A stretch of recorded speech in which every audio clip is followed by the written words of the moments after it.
Chinese markets continue to unravel with about 940 firms on the Shanghai and Shenzhen suspending trading. I'm joined by Jasper Lawler, market analyst at CMC Markets.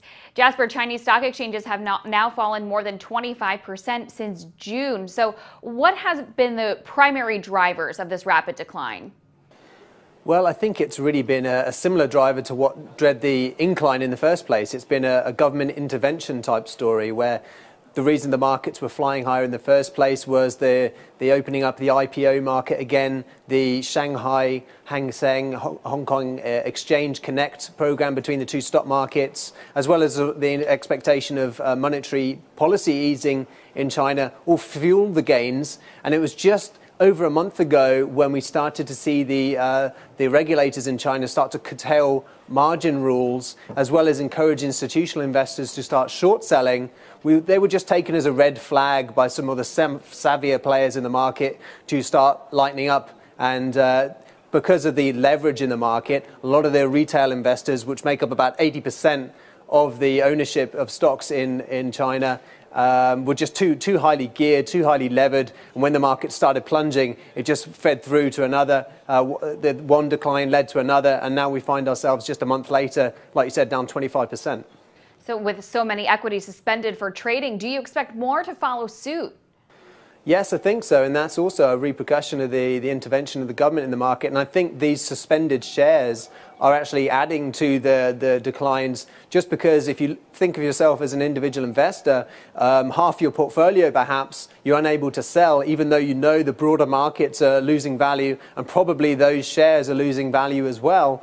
You're forced to sell other assets. Perhaps you wouldn't have otherwise sold them. Perhaps you would have actually bought more on the dip. But because of the closure of all these other stocks that have been lifted off the exchange, you're forced to sell not even just stocks, but other assets like commodities as well. So Chinese authorities have taken some steps to try to contain the damage, but what else do you think they need to do? Can they stop this market turmoil? I don't really think they particularly can stop. I think just the dynamics of markets, there's going to be a dead cat bounce naturally in the market at some point after these sort of declines. You're going to see some sort of short covering or just a natural point in which some investors are going to brave it and buy into the market. And so there will be some recovery, I think, in prices, but it won't really be because of the intervention by the government. All of their measures are attempting to be sort of confidence boosting measures. They've even been encouraging the regulator there to directly buy shares. We've seen a new measure today that stops institutional investors and insiders from selling their shares for the next 6 months. All of that will add to it, but I don't think the confidence is going to be fundamentally boosted to those 80% retail investors out there that have seen 25% of their portfolio wiped out in just a month. I personally don't see Chinese equities making new highs this year, probably not for the next few years. So when do you think we might be able to expect this dead cat bounce?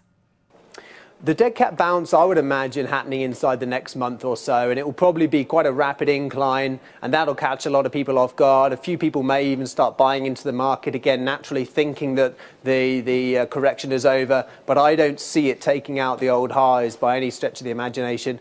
Maybe it will reach that target that the government mentioned around 4,500 in the Shanghai composite, but I don't see it getting through to the new highs. Thank you so much, Jasper Lawler, market analyst at CMC Markets. Thank you. And I'm Brittany Humar for The Street.